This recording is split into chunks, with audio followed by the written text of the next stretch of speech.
অনেক সময় রাত্রের ভাত বেশি হয়ে যায়, আবার সেই বেঁচে যাওয়া ভাতটাকে ফেলে দিতেও গায়ে লাগে। তো এই বেঁচে যাওয়া ভাত ফেলে না দিয়ে এই ভাত দিয়ে বিভিন্ন ধরনের রেসিপি বানানো যায়। ইউটিউবে এরকম অনেক অনেক রেসিপি পাওয়া যাবে। দেখো তো রাত্রের বেঁচে যাওয়া ভাত দিয়ে এই রেসিপিটি তোমরা দেখেছো কিনা?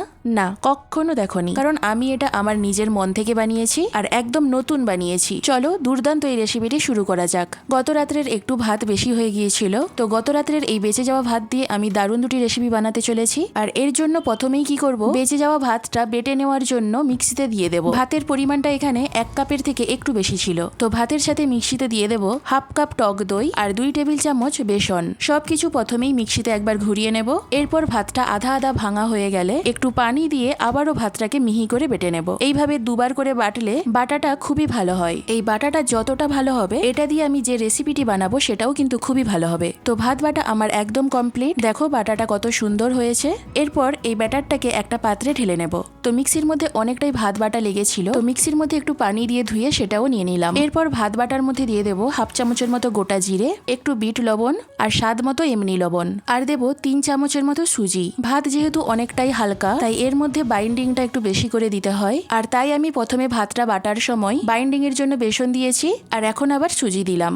সুজি বেসনের পরিবর্তে তোমরা বাইন্ডিং এর জন্য শুধু চালের গুঁড়োও দিতে পারো, তবে বাইন্ডিং এর জন্য কিছু একটা দিতেই হবে, তা না হলে শুধু ভাতটা কিন্তু জমবে না। তো সবকিছু খুব ভালো করে মিশিয়ে নিয়ে ব্যাটারটাকে কিছুক্ষণ ফেটিয়ে নিয়ে ঢাকনা দিয়ে এটাকে কিছুক্ষণের জন্য রেখে দেবো। কিছুক্ষণ পর ঢাকনা খুলে এর মধ্যে দিয়ে দেবো 1/2 চামচের মতো বেকিং পাউডার আর 1/2 চামচের একটু কম বেকিং সোডা। বেকিং পাউডার আর বেকিং সোডাটা ব্যাটারের সাথে খুব ভালো করে মিশিয়ে নেব। তো মোটামুটি ব্যাটারটা একদম রেডি। এরপর এরকম একটা থালা নিয়েছি, এই থালাটার মধ্যে একটু তেল ব্রাশ করে নেব।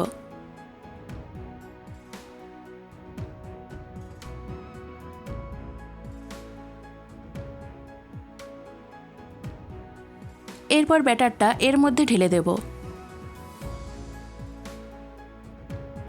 ব্যাটারটা ঢেলে দেওয়ার পর এইভাবে থালাটা ধরে একটু ট্যাপ করে নেব, যাতে ভেতরে কোনো বাবল না থাকে। এদিকে গ্যাসে আমি আগে থেকেই কড়াইতে পানি চাপিয়ে দিয়েছি, পানিটা বেশ গরম হয়ে গেছে। এরপর একটা স্ট্যান্ড বসিয়ে স্ট্যান্ডের ওপরের ব্যাটারের থালাটা বসিয়ে দেব। এরপর এটাকে 13 থেকে 14 মিনিটের মতো ভাপিয়ে নেব। মোটামুটি 14 মিনিট পর ফিরে এলাম। দেখো কত সুন্দর ফুলে উঠেছে, এটা একদম পারফেক্ট হয়েছে। এবার এটাকে তুলে নেব।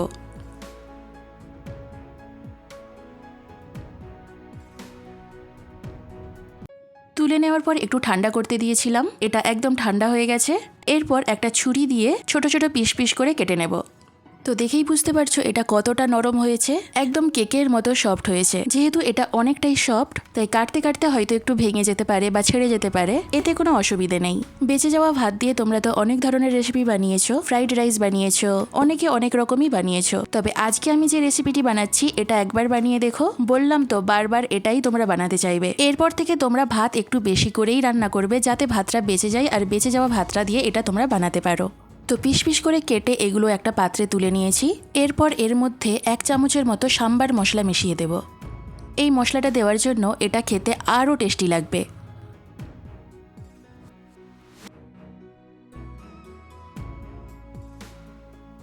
তো এর মধ্যে সাম্বার মশলাটা আমি খুব ভালো করে মিশিয়ে নিয়েছি। এরপর একটা ফ্রাই প্যানে অল্প একটু সাদা তেল দিয়ে দিলাম। তেলটা একটু গরম হয়ে গেলে 1/2 চামচের মতো জোয়ান দিয়ে দেব। জোয়ানটা একটু ফুটে উঠলেই মশলা মেশানো টুকরোগুলো এর মধ্যে দিয়ে দেব। এরপর উল্টিয়ে পাল্টিয়ে এগুলো ভেজে নেব। একটু মুচমুচে করে ভেজে নিতে হবে, খুব বেশি আবার মুচমুচে করে ভাজার দরকার নেই, একটু কড়া কড়া করে ভাজলেই হবে। এগুলোর মধ্যে আমি সাম্বার মশলা মিশিয়েছি, তোমরা চাইলে এর মধ্যে চাট মশলাও মেশাতে পারো, দুটোতেই এটা খেতে ভালো লাগবে।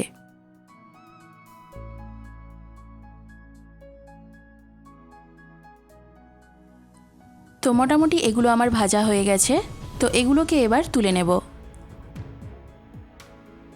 তো একটা রেসিপি তৈরি হয়ে গেল। এটা খেতে কি যে মজা হয় সেটা তোমাদেরকে বলেও বোঝাতে পারবো না। এগুলো ভেজে নেওয়ার জন্য বাইরে একটু মুচমুচে আর ভেতরে সফট, খেতে কি যে মজা হয়েছে কি বলবো। কারো সামনে যদি এগুলো রেখে দেওয়া হয়, সে কিন্তু নিমেষেই এগুলো খেয়ে ফেলবে, কারণ একটা খেলে তো মন ভরবে না, তাই সে একটার পর একটা খেতে খেতে কখন সবগুলো খেয়ে নেবে নিজেই বুঝতে পারবে না। আর হ্যাঁ, আমি প্রথমে বলেছি না একসাথে দুটো রেসিপি বানাবো, তো এই ভেজে রাখা কিউবগুলো দিয়েই কিন্তু আমি আরো একটা রেসিপি বানাবো। তো ভেজে রাখা কিউবগুলোর মধ্যে কয়েকটা কিউব আমি নিয়ে নিয়েছি। তো এরপর এই কিউবগুলোকে আমি ছোট ছোট করে কেটে নেব। তো দেখো আমি একদম ছোট ছোট করে কেটে নিয়েছি। তো এগুলো এবার একটা পাত্রে তুলে নেব। এদিকে আর একটা বাটিতে 1/2 কাপের মতো টক দই নিয়েছি।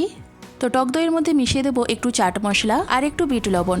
এরপর দইটা খুব ভালো করে মিশিয়ে নেব। তোমরা চাইলে এর মধ্যে একটু চিনি বা মধু বা একটু তেঁতুলের মিষ্টি চাটনি, মোটামুটি একটু মিষ্টির জন্য যে কোনো একটা দিতে পারো। একটু মিষ্টি মিষ্টি লাগলে এটার টেস্ট একদম দ্বিগুণ হয়ে যাবে। আমি এখানে মিষ্টি কিছু দিচ্ছি না, আমি এটা এমনিই রেখেছি। এরপর ছোট টুকরো করে কেটে রাখা কিউবগুলো এই দইয়ের মধ্যে দিয়ে খুব ভালো করে মিশিয়ে নেব। দই দিয়ে এটা খেতে একদম দই বড়ার মতো খেতে লাগছিল। প্রথমে কেউ ধরতেই পারবে না যে আমি এটা বেঁচে যাওয়া ভাত দিয়ে বানিয়েছি। শুধু বেঁচে যাওয়া ভাত নয়, টাটকা ভাত দিয়েও তোমরা এগুলো বানাতে পারো। একটু চটপটা খেতে মন চাইলে তোমরা এগুলো বাড়িতেই বানিয়ে খেতে পারো। দুর্দান্ত দুই রেসিপি। বাচ্চাদের টিফিনেও আমি এগুলো দিয়েছিলাম, তো ওরা ওদের ফ্রেন্ডের সাথে শেয়ার করে খেয়েছিল। কি বলবো, ওদের ফ্রেন্ডরা নাকি এই টিফিনগুলো ওদেরকে আরো একবার নিয়ে যেতে বলেছে। তো রেসিপি দুটো তোমাদের কেমন লাগলো অবশ্যই কমেন্ট করে জানিও। ভালো লাগলে লাইক, শেয়ার আর অবশ্যই আমার চ্যানেলটিকে সাবস্ক্রাইব করে নিও। তো আজ এই পর্যন্ত, দেখা হবে পরবর্তী কোনো রেসিপি নিয়ে। সকলেই খুব ভালো থেকো, সুস্থ থেকো।